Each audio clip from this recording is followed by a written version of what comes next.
We are recording. Hi, Phoebe. Hi, I'm Jen. so excited to have the opportunity to speak to you. Aw, thank you. You're too kind. Phoebe Higgins is sitting down with me today to answer some questions about Pilates, all things Pilates, and your journey into the Pilates industry. So you have had, what did we say, 44, yeah. years? 19 And teaching.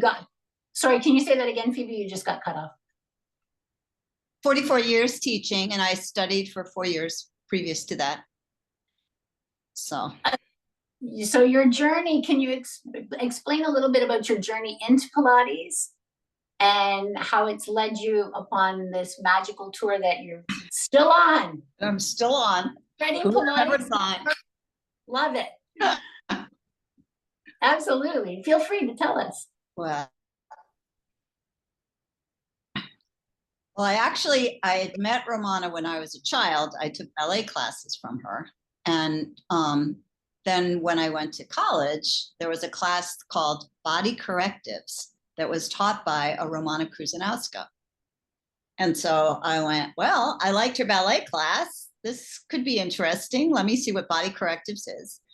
And it was part of the dance department. And so I went and took this class, and sure enough, it was the same Romana Kryzanowska.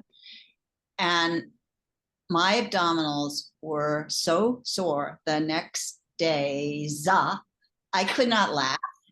I had to use my arms to help me get out of bed. I was 18 years old. I thought I was strong, but it proved to me I was not. And I couldn't even we just did a mat class, half-hour mat class, and I couldn't even do it was an advanced class, of course, but I have a spinal curvature, couldn't roll like a ball. The teaser was a joke, and my abs were still sore the next day, and I couldn't do the teaser.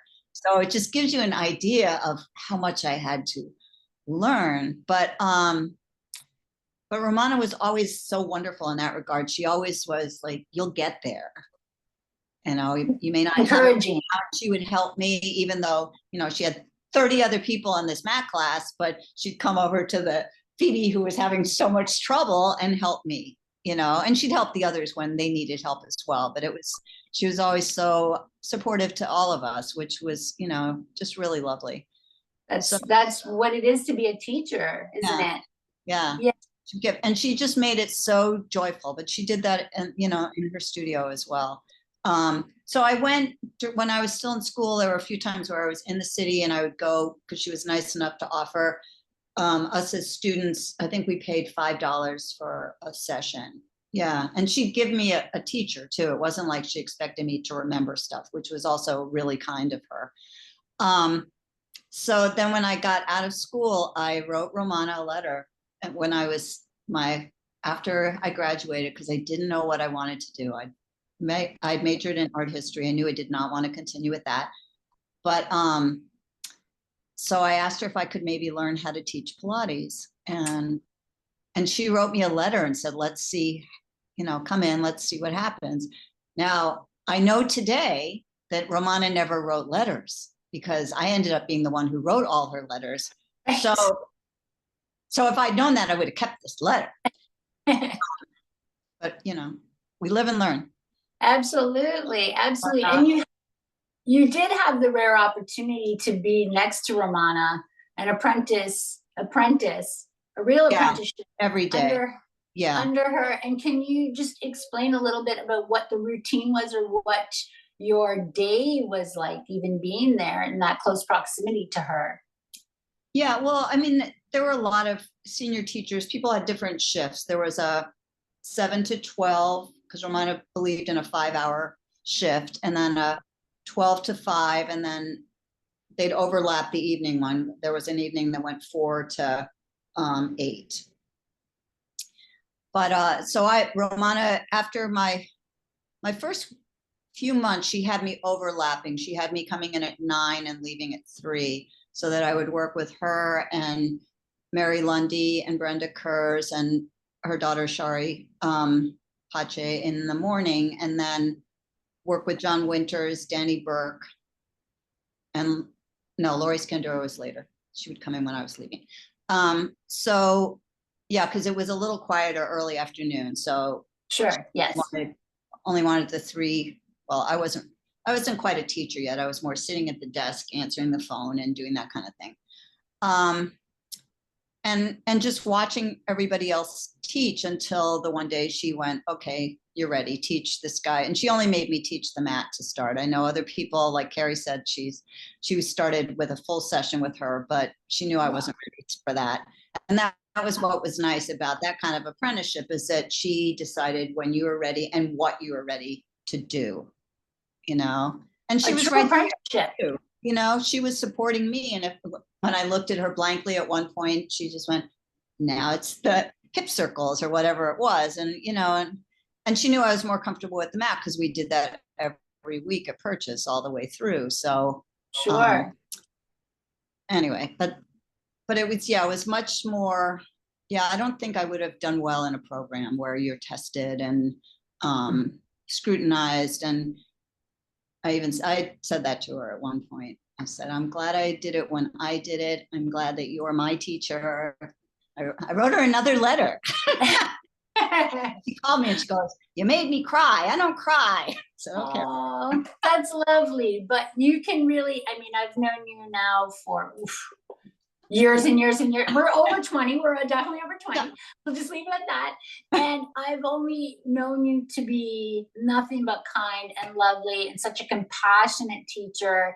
And we just need more Phoebe Higgins in all of our life and in the Pilates community. So for generations. But that's what I got from Romana. I mean, our nickname for her was Romama because she was the mother to so many of us young teachers, you know, who Carrie and I lived and had our families here, but dancers would be coming in to do a show from out of town and, you know, get a short gig teaching at Pilates, and Romana would take care of them, you know, and so.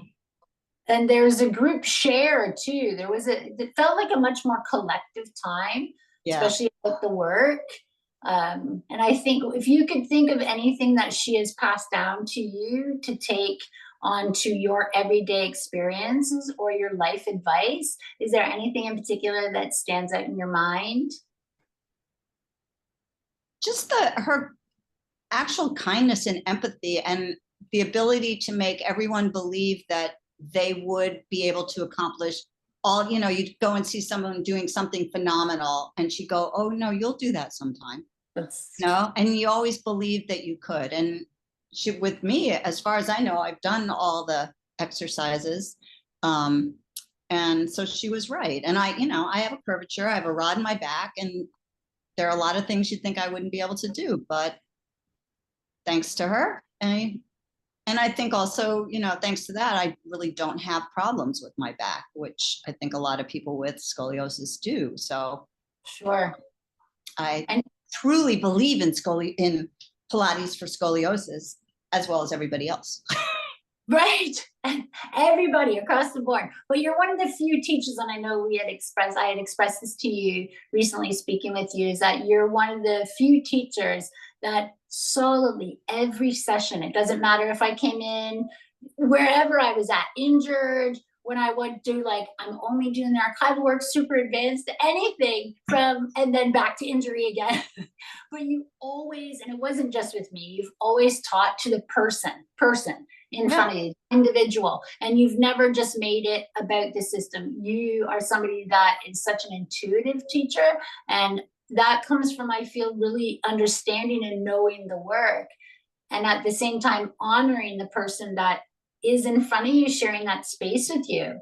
Yeah, but that's the way Romana always taught. And I still remember when I was a young teacher, and because Romana believed, it was the olden days where she had people who had appointments with her, but the rest of the clients just kind of came in, or they had an appointment, but it wasn't with anybody per se.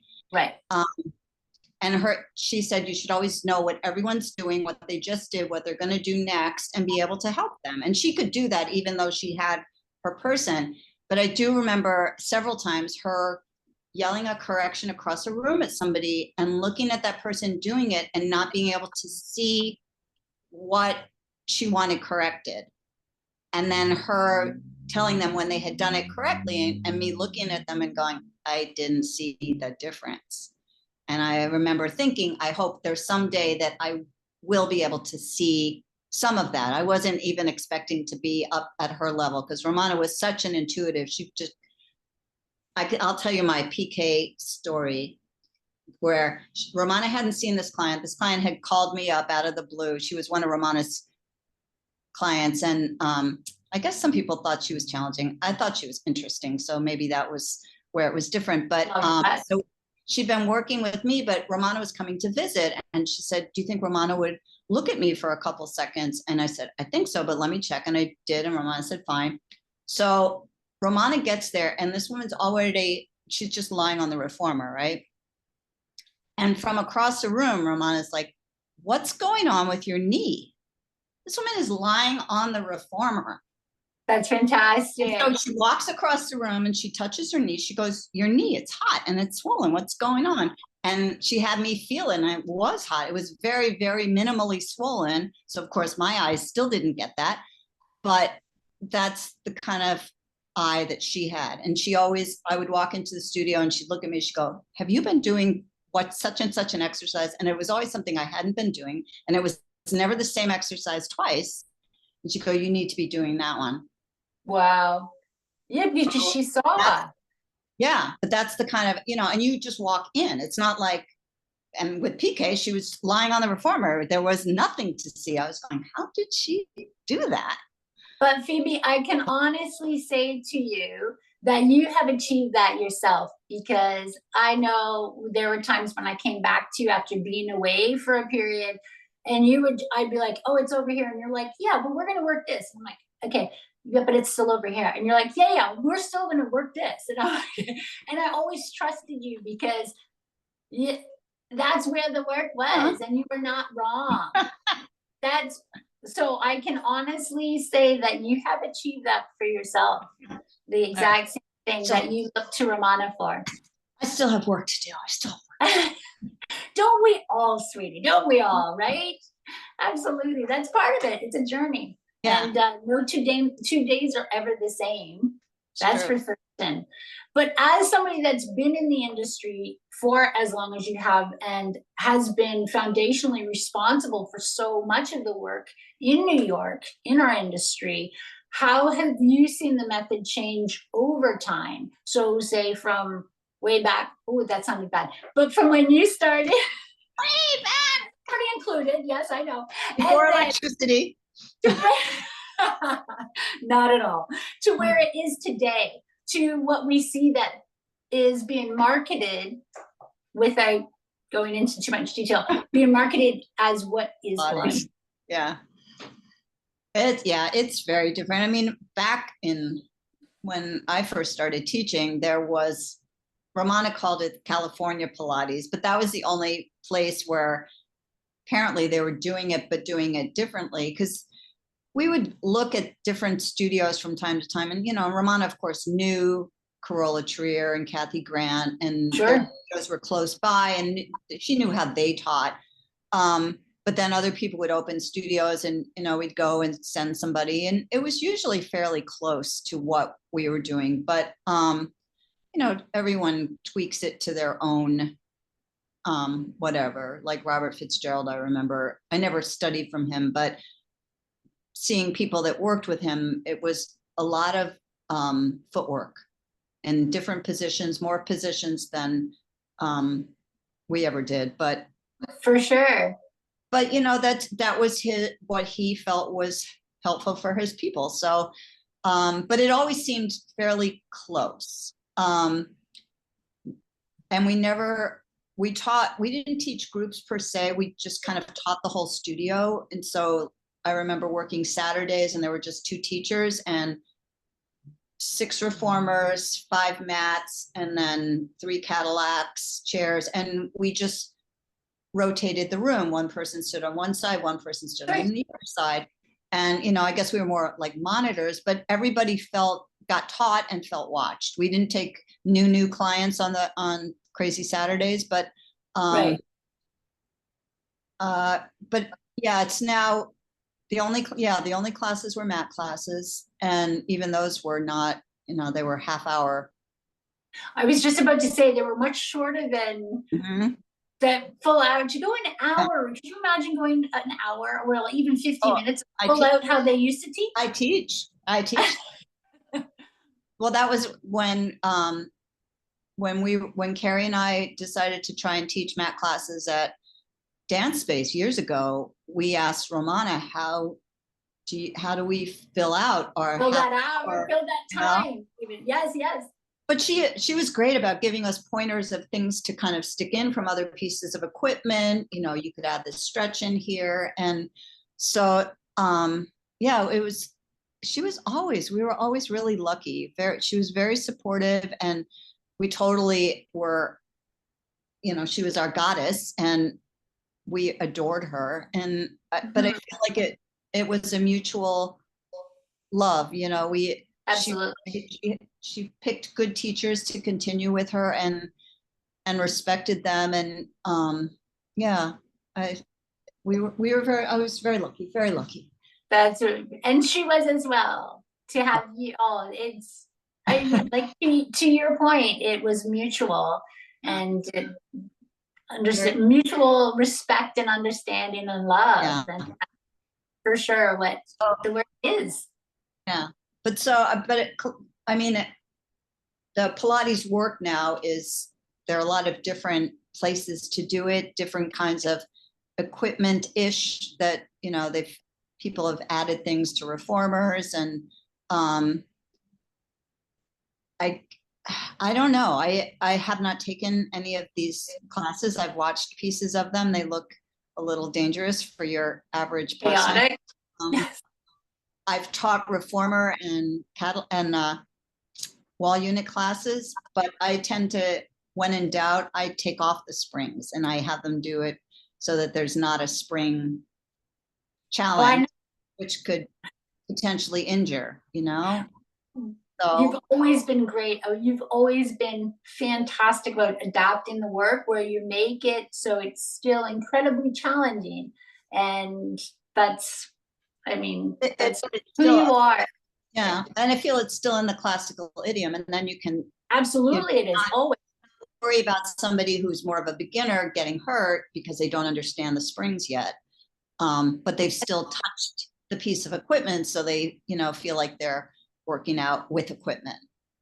That's right. And included. Yeah. Right. And I think that's the big thing, is that to be part of that, where you're all working out, you're all doing the same work, there is something that it does resonate in the body differently. Right.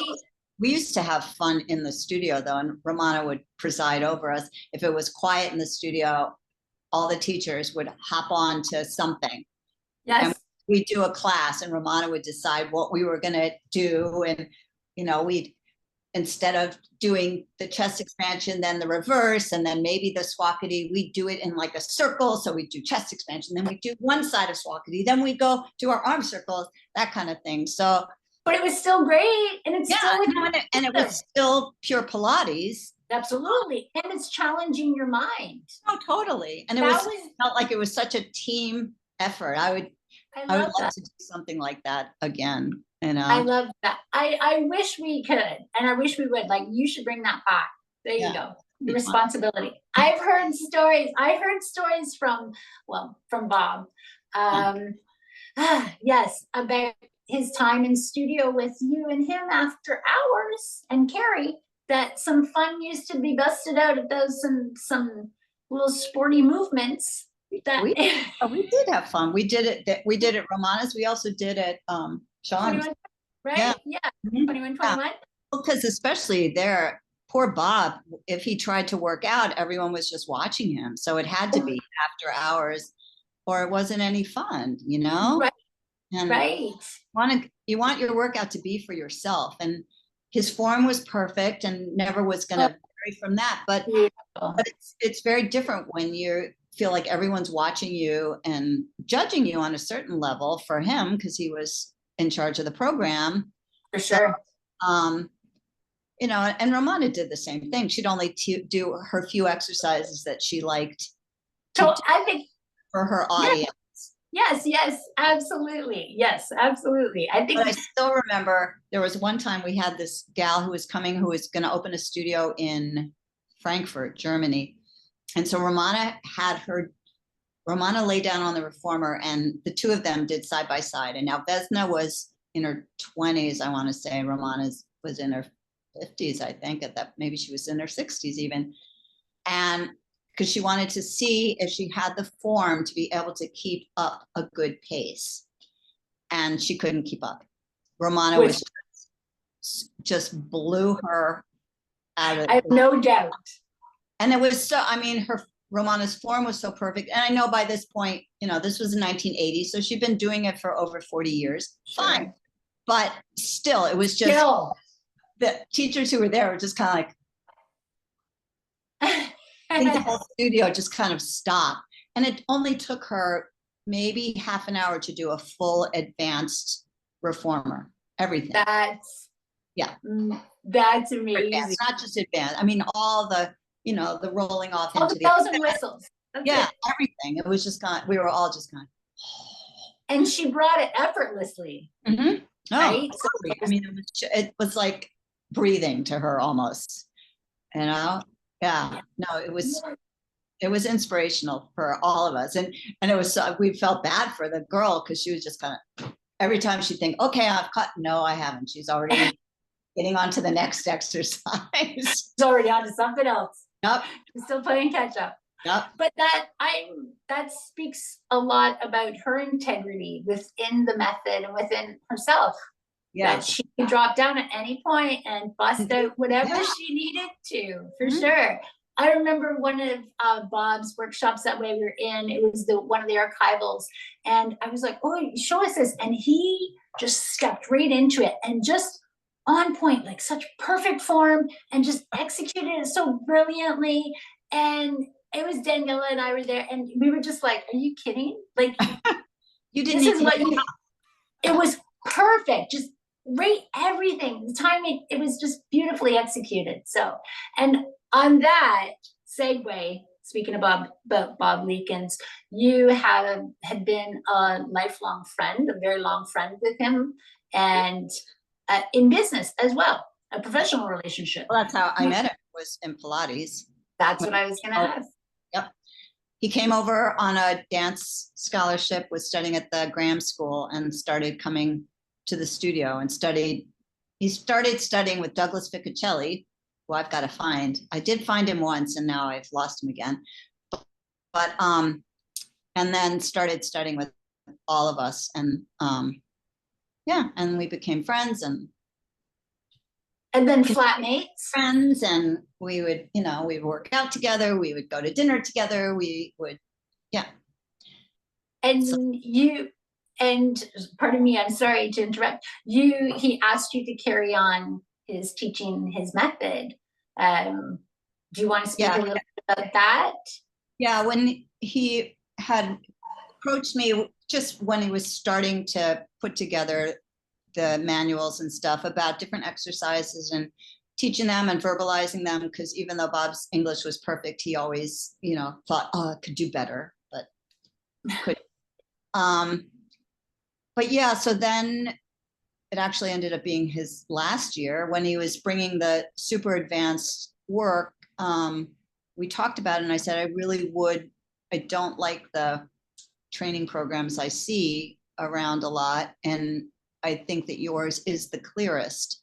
Really is, yes. Yeah, and he said, well, sometimes I'm a little too black and white, and I went, yeah, sometimes, but I think for the beginning teacher training, it's the best way to be, that you don't have any questions about who you've got in front of you and what you're going to teach them.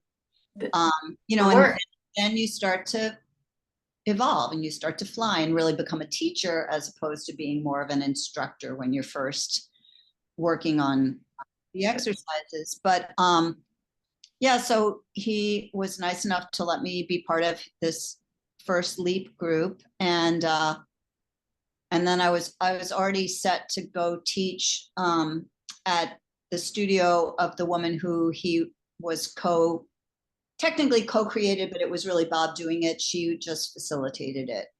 She's a wonderful teacher. Right.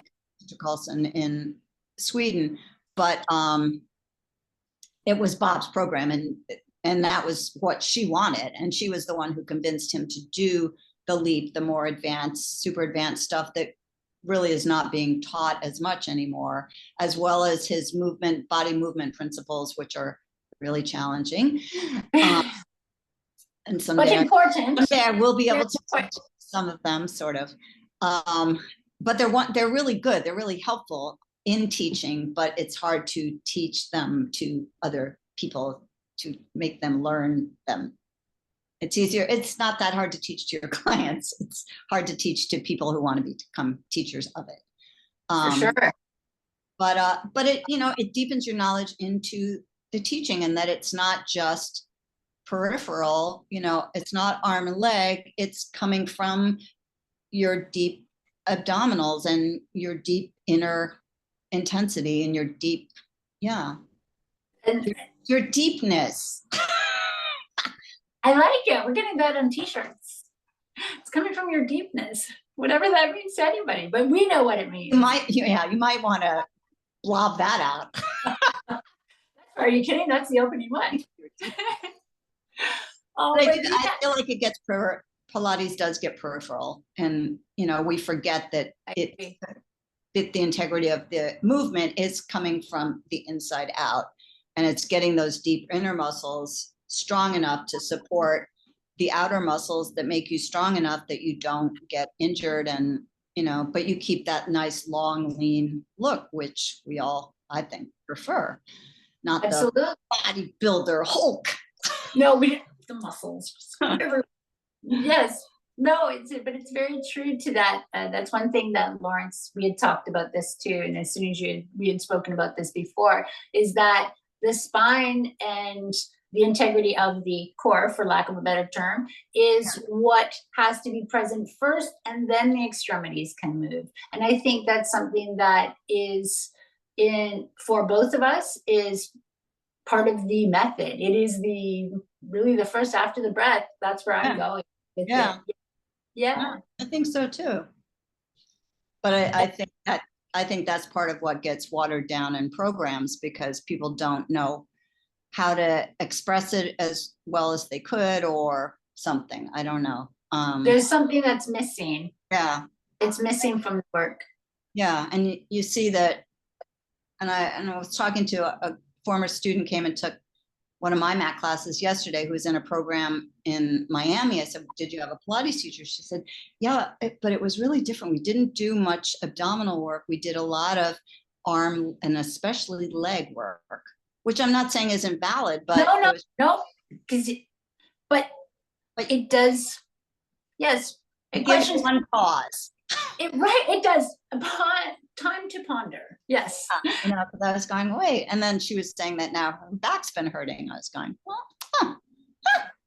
and then maybe, the intention again. It goes back to, please express that. You said earlier was beautiful. We were talking about what contrology means to each of us, and would you care to share? Well, I think it is the intention of what we want to get out of an exercise, and our intentionality is another former student was talking about in a ballet class that he was teaching, but I think it really pertains to us even almost more than ballet dancers, because what you what you intend to get out of an exercise is what you will get out of an exercise. If you just kind of go through a movement, you'll get very little. But if you really focus on where it's coming from and your deep abdominal muscles, the sky's the limit. And the exercise get harder as we get more advanced doing a beginner exercise, because you know what the intention is. So I think that's, I guess that is what contrology means to me, because it's the intention. And absolutely, what did he intend? What did Joseph Pilates intend, perhaps, and what did Romana intend? But I think it all boils down to the deep abdominal muscles. Absolutely, I agree. And absolutely, so then we're like the Vitruvian, Da Vinci's Vitruvian man. Yeah. all directions, lengthening out from our deep, strong center. So.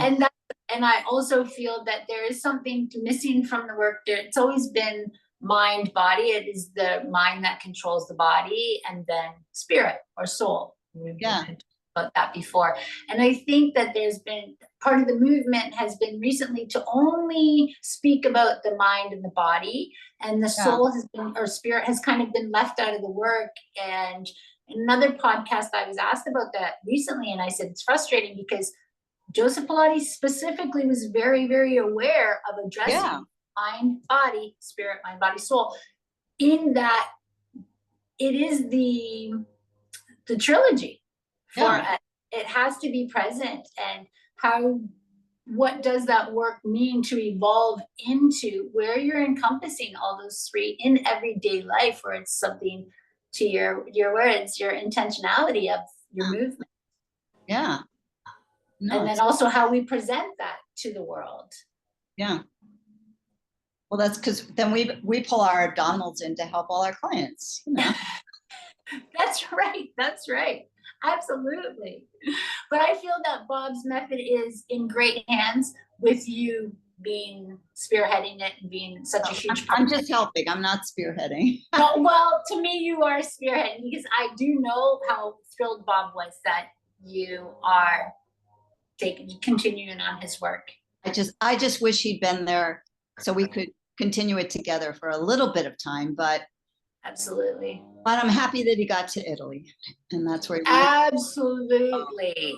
I have to remind myself of that when I miss him. But yeah, every day, right? And I think that's what our teachers are, that people whose voices, when they are no longer here, their voice still directs us in our direction of life, right? And I think that's something that's huge.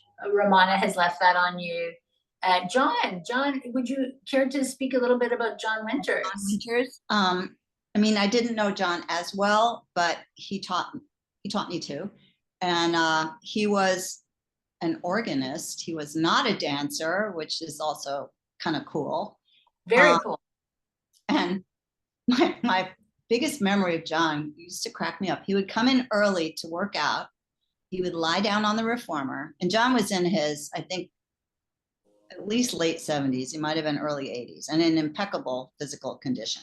He'd lie down on the reformer and he'd fall asleep. But he was in incredible shape. And I was going, John, how do you do that? And John would just laugh and go, you're too nice. But no, he taught, I do the chair routine. I teach that in workshops that he taught me, because he did it in that order. And and I had written them all down, and I gave Bob a copy, and I'd forgotten about it. And Bob goes, do you want this back? I'll make you a copy. You can have a copy of my copy that you gave me. I went, good, because I lost my copy. Because I did it with John several times, and he always did this exact same order, which really does warm up the body and then cool it down. And absolutely. It's fun on the chair because there isn't really a set order, and so it's kind of fun to have sort of a set order when you want it. For sure, absolutely.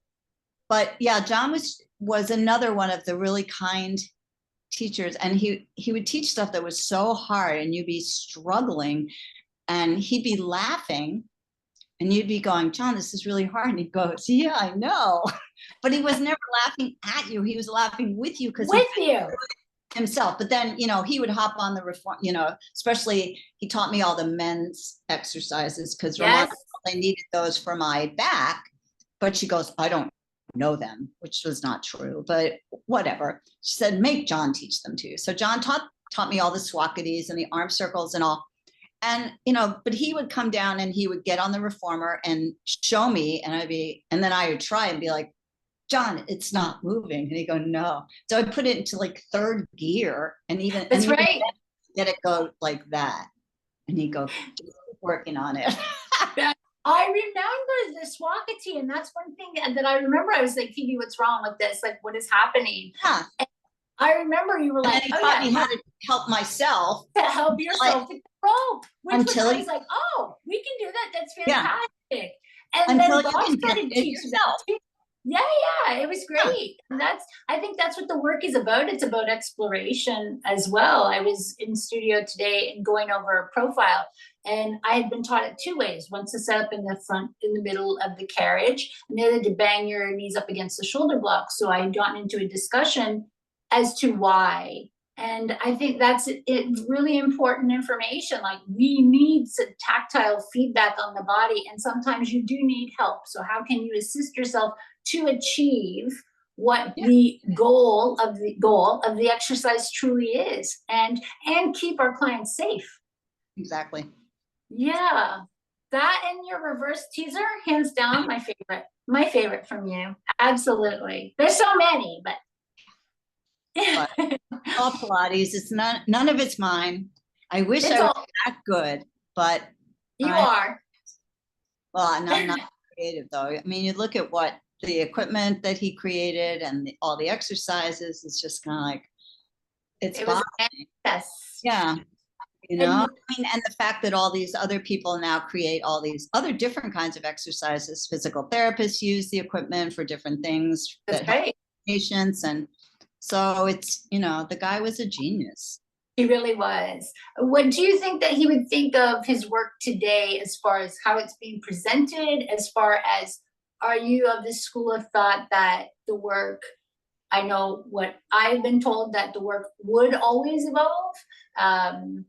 What is your opinion on that? I think it would have continued to evolve. I I think he would have liked I think because the medical profession did not really honor him when he did all his work with Eve Gentry. I think he would have been pleased that it's in hospital. The Pilates equipment is in hospitals for their rehab. Absolutely. PTs are using it. Doctors are recommending it to their patients. So I think that would have made him happy. I think he would have wanted everyone, and this is my also personal belief, no matter what kind of Pilates you end up teaching, I think you should know what he put down. Absolutely agree. I 100%. think everyone who calls themselves a Pilates instructor or teacher does know all of them, and you should know them all. And then Yes. if you want to adapt or whatever, I mean, I was lucky because I had Romana right there with me. So when I had a client who couldn't do something, but I felt like they were ready to learn it, I would say, now, how do I give this to them today? What can I do? And she was always, I feel so blessed. She was always so generous with help and knowledge, and, giving me little ways to make things accessible to somebody who wasn't quite ready to be able to do it perfectly, but was ready to get there. That's right. That's right. So, yeah, I think he would have been pleased at how it has adapted and evolved. And of course, it had to evolve. I think he would have probably had a million more exercises, but I also think there are ones that have been lost that he created. Because there are times where doesn't happen anymore because there are so few people who are alive who are in his studio. But you'd be teaching something and someone will go, "Oh, I haven't seen that since Joe Pilates was around." And you go, "Oh, okay." So that's why I always thought I never created anything, because I feel like he created everything. It's a system. That's right. And I wouldn't be surprised if he hadn't created all the physical therapy stuff that these people think that they're coming up with, that are so muscle specific, because Yes. he did do stuff that was, when people have knee problems and that kind of stuff, the dancers all went to him when they were injured and he fixed them, And, so and it's without such the training.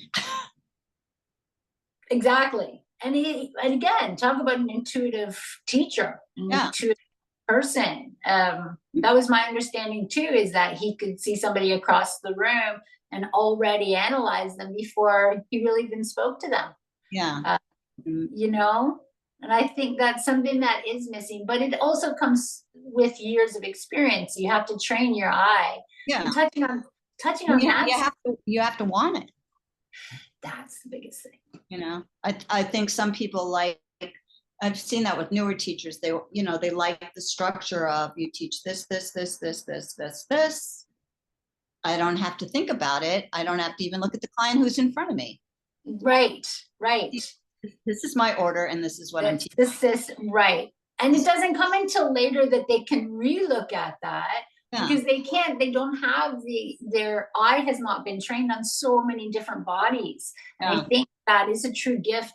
The more you teach, the stronger your eye gets. And the work happens in layers. And from my own experience, what I thought I knew when I was young, as opposed to what I think I know now, two totally different ball. And and it's like, now I'm just so much more excited about the work, because I've started to do a lot of the original exercises that were required at that time. And it's a blessing to be able to integrate it back into our own bodies and see the work differently. Like, how can we adapt it so we're still honoring the Contrology method, Pilates, and keep the integrity of the work first and foremost within ourselves? Because I think that that's something that's more difficult to be taught if you don't know it in your body. It's kind of gets very blurred. Yeah, no, I think that's true. And people do have to be able to at least try to access exercises, even if they're particularly challenging. That made me think of when we did our certification filming, we were doing the side kicks, and it was me, Carrie, this gal named Catherine Shapiro, who is super long and lanky. Long, tall, And we get to the side kicks, and Romana's looking around. I have to see if this is on the film, because this is what I remember her saying, but I've never watched it. And I remember her saying, look at this. Every single one of them is different, but they're all right. Because our bodies are all different. Yes. But yet we were doing the same exercise, and so it was right, but it would look different on each one of us. And I just went, that's so cool. You were so cool, Romana.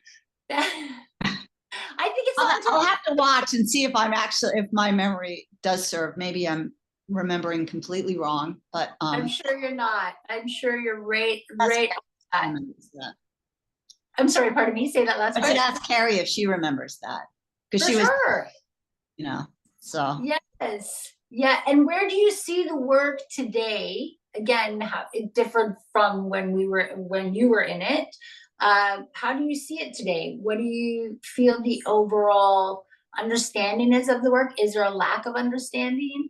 And well, just what we were talking about with the deepness of it, and also with the different programs not necessarily honoring the actual Joseph Pilates exercises. And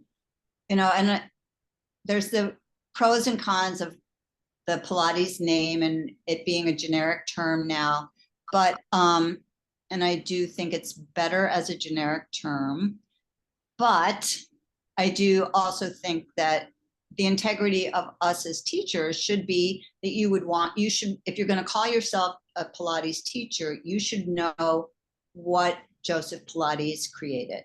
You should know what his original equipment looked like. You should even be able to look at some of those old crazy blueprints of stuff with the pulleys and the weights.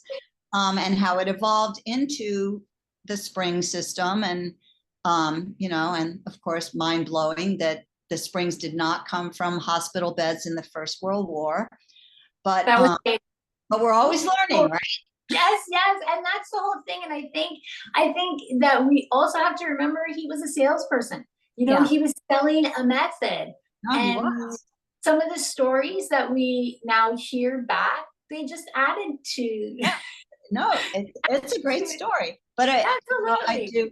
That's what I think is beginning to get watered down, and the integrity of the exercises and your intention of the exercises and spirit, as you said, because it's not just your mind telling your body what movement to do. It's you're deepening your knowledge and really focusing on yourself. It's your time for you, and there shouldn't be so much chatter around, because it's your time to focus. And I know we need our little seconds of chatter, but I think that more that we bring our intention into what we want from movements, the more we're going to get out of them and the more our bodies will benefit from them. Absolutely. That's what I think lost. I think is perfect. And I always say, when we're doing our work, it is our time to return to self. Yeah. That's our time to return to self. And I think it's beautiful. And those of us that really truly are so passionate about the work still after this many years, I love it. But you've got years on me doing it, and you're so, every single time you would enter studio, you would just be so excited to do the work. And it was just beautiful to be a part of that. Yeah, but that's what's so much fun. That's why I never understand when teachers talk about getting bored with teaching, because each person is different, and each person's different every single day. Even if you see this client every day, they're going to be different and what their body needs that day. And so if you can just kind of listen to their body for a second and go, oh, okay, this is where we're going to go today with you. It makes it much more interesting as a teacher, but it also makes it more interesting for your clients. And, you stick within the same basic realm that you always stick in. And that's what I think is so fascinating, is that we can adapt things or change a spring, and all of a sudden it's the same exercise, but it feels completely different. Yes. So, yes. And that's so important to remember. Every given day, we're different. Every single time we step on the mat, every time we mount the equipment. Oh, exactly. So every day. And I think that's something that's so important to recognize, that we're never the same every given day, but not. we can we can do the work day. Yeah, no, we can. And I think people surprise themselves, some days coming in thinking they're super tired, and then all of a sudden, and that's where I think this work is magical too, is that it energizes you, even now I do a workout and my body's like humming when I'm done, and I can, if I want to, I've got the energy to do something else. If I don't, I feel great where I am. And that's what I think is so magical about this work too, that I don't find in other kinds of movement that I've tried weight training and gyrotonics and different kinds of things. And I'm not saying that they're not great, but I never have gotten that same kind of hum that my body feels like vibration. Yes. Done all the best things for me today, and I'm ready to do anything else you want me to do. And then you're ready to go. I feel great. Yes. But that's what it's about. You meet yourself on the mat on any given day, any circumstance. And that's a rare quality. And having been in front of you many times, you are always able to step into and meet myself, wherever I was at any given day, any condition, and the work would just bloom out of you. And so that's an attest. That says so much about who you are as an instructor. So absolutely. But off of Pilates for a second, a lot of people don't know the super talented side of Phoebe Higgins.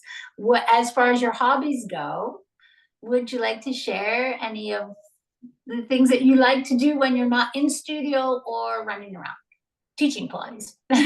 Well, I draw, as everyone's beautifully. Well, and I do my strange figures of doing Pilates exercises, so it's still Pilates involved, but and I still take some dance classes. I want to do more of that. I used to play the piano. That I thought I'd start taking lessons again during COVID, and I did not. But I'd like to also start. Bob used to, because Bob went and took painting classes all the time, and he would go, "You come." Once he saw some of my work, he went, "Oh, you really can do." I went, you really can. You really can. Yes. Well, I majored in it. You're quite modest, Phoebe. You're quite modest. My father was a painter, so that helps. But yeah, so I enjoy that, and I would like to do more of that. And it's just finding time in the day, because I want to do my own Pilates, and I want to teach and see people and talk to Dale and love that. And that led a little bit into my next question. You're in New York City. What would be your perfect New York day for you? Just something that feeds your spirit. Well, teaching a little Pilates, of course. Yes. I like being outside, and unfortunately I live right across the street from Central Park. So at least a nice walk in the park, a dance class. Probably I'd prefer a jazz class to a ballet class. And maybe a life drawing class. There we go. Lovely. And meeting some friends for dinner, of course. Got to have good food. And Absolutely. And maybe going to see the ballet or going to a Broadway show for. That That'll be a lot. It's a full day. You have to sleep in the next day. That's right. And then do nothing the next day because you'd be exhausted from that day. No, but that's important too. We have to refuel our soul. And I think that was the gist of my question. How do you refuel? Because you give so much in a session, how is it that you take care of your own needs when you're not in studio, when you're not on the mat? And usually I do need quiet time. I'm not one of those people who just keeps going. So walking in the park, if I can be by the ocean, like I'm going to South Carolina, that just watching the waves. I'm not a sunbather. I like just watching the water. And so I get up early, and I get out late too. But yeah, the water helps me, and trees, and so nature. some quiet in nature. So the rhythm of life, right? It's beautiful. Well, I want to be mindful of your time. And there's so many things that we did not even get a chance to touch on, like PMA, like Power Pilates. There's so much in your history that we didn't even touch. So perhaps started, Dale. We started. That's right. We started. This is huge for me. Are you kidding? It's like, me too. My legend in front of me. And I have so much love and adoration for you and admiration for you. I think you're definitely one of the best for me, hands down. Easy, no competition. Easy. You're just such a gifted and talented teacher, and we just really need you in our lives and in our community. And you have always been, first and foremost, such a positive role model and have embraced the method. It's not just like you teach it out of a book, you embrace it every day in your life. And I've seen that through my own eyes and have experienced everything that you are so open and so willing to just, you leave it all on the table for all of us that have ever been around you. You're just like, you share so much, and you've always been so open about that. I know you're one of the few people that I can ask anytime I have a question pertaining to Pilates. And and it's not like you're like, oh, this is it. You'll actually think about it and consider, and then come back with great response that I was like, wait, what? And that's awesome, because you see the work very differently, I think. And it really is to your spirit, your beautiful spirit, and how you share the work in the world is really such a gift to all of us. Aw, thank you. Yeah.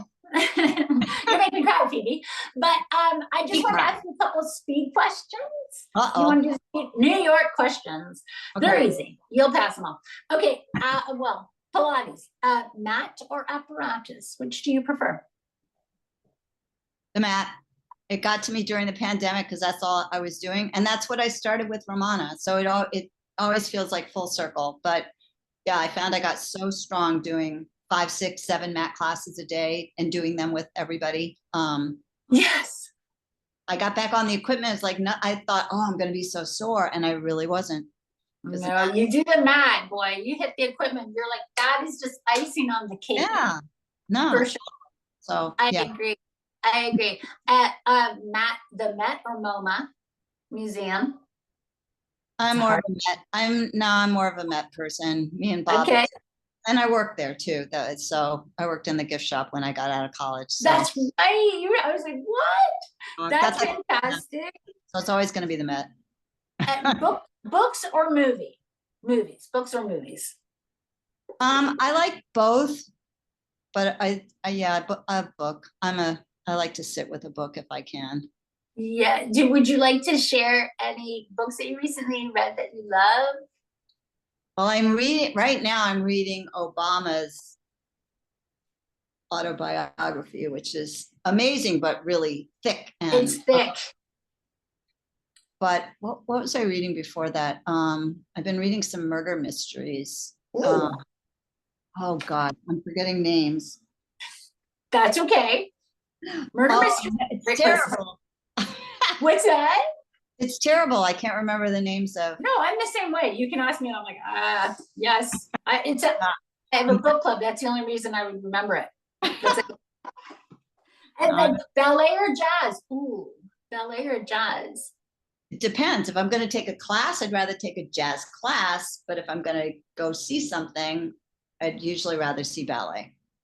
Beautiful. Okay, subway or walk? Are you walk. taking? Are you walking there? I walk. I walk and I ride my bike. I don't like yes. Subway's terrible. You're so great. You are always above ground. You're like, yeah. I remember. Yes, it's wonderful. You love your walks too. And then, spring, summer, fall, or winter. Which is your favorite? In New York, specifically. Half spring. Yeah. The greens. I'm looking at it. The green, the summer green. But the greens of the spring. That the flowers, and then those first sprigs of green spring. It's so pretty. Yeah. Beautiful, beautiful. And then if for somebody that is new to the method, or a teacher that is, last question, is looking to do the work or get certified, what advice would you have for them?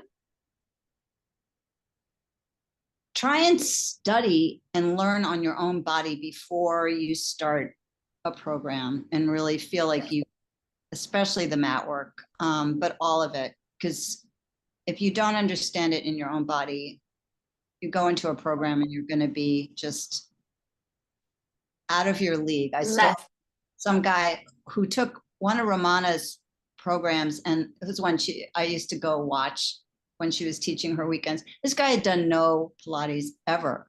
I don't know if he ever became a teacher. This was just his first weekend. They were doing mat work.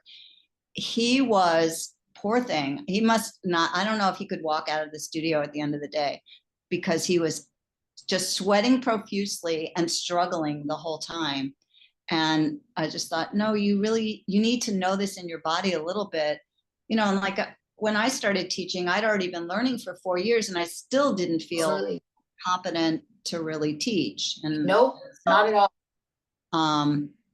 But yeah, so I think, you need to have it in your own body first, as much as you can, because we all have our own situation, things challenging, but and then you can start to be able to give to other people. I think that is great, Phoebe. And on that note, I want to be so respectful of your time. We could go on teach again. Several hours. I could continue this. So to be continued. I know. But it was such an honor. Thank you so much, Phoebe, as always. You have touched my life and so many others. Thank you. Really grateful for you. Thank you. Grateful for you too. I miss you so much. I miss you. My body misses you. So, yes, I would figure something out. Yes, we have to, for sure. See that reformer behind you. So, do you see her? She's an old one. But she still works. And then there's the original. Have you seen my original Wonder Chair? I feel like you have, Phoebe. Hold on. There she is. No, I haven't. Oh, really? I'll send you pictures. It okay. is it's still heavy. And apparently it was part of the high chair. But the only one that I ever saw was Blossoms. So when I first went there and I was like, what is this? It's a chair my height. Well, it's essentially this chair, much more square. But then I was told that no, this was part of the high chair. And I guess there were other platforms, and it was just kind of left with this one. And when I looked at the back, and I wasn't sure, because you hear stories that it was an original Wonders chair. But when I started to look at it, it for sure looks like it to me. I was told that it is. It's really hardcore. It's heavy. Whoa. Yeah. So that's something we have to discuss and talk about. We'll do a session on that. This is it's still recording, but I'm not putting this in. This will be edited today. But we can do a session on the window chair. If you would be open to that, that would be awesome. Yeah. Yeah. Well, great. But again, Phoebe, thank you so much for taking the time. Thank you, Dale, helping me foray into whatever this is that we're foraying into. We're doing it. It doesn't even matter. Part 10 is on the way. 21st century. You and me both. You and Yeah. I, that's one thing I've admired about you. It was hard for me to relate to anybody that was all in and was doing all the videography, doing the podcast, all the interviews. And you and I were just standing back there like, okay, fine, fine. But we were talking about it ourselves and just being like, I don't even understand it. But we did it. We did it with each other. So thank you. I really appreciate it, Phoebe. I'm gonna let you go because you gotta go. I got a 4 o'clock class. I gotta hop on. Okay. But I'll text you. I'll text you, and then we can find some time. I'll look this over. I'll send you a copy. I'll edit it probably by tomorrow, next couple of days. We'll all get it edited, and then I think we're gonna have to have a second one, so we can talk about all we did miss. Other things that we did not talk about today. All of it. And people need you, Phoebe. You're just such a rarity in our industry, and people should be a weirdo in our industry. No, not at all. Not at all. You are pure magic, Phoebes, honestly, and I love you. I'm so happy to see your face, even if it's here. So, I know it's the next best thing. That's it is totally. Has been good for sure. Okay, honey, go have a great day, and thank you so much for taking the time. And we'll go back and forth. I appreciate it. Okay. Have a good day. Thank you for doing this. I really appreciate it. Yeah. Okay. Bye. Have a good day. You too. Thank you. Bye. Bye. Oh, that was so good.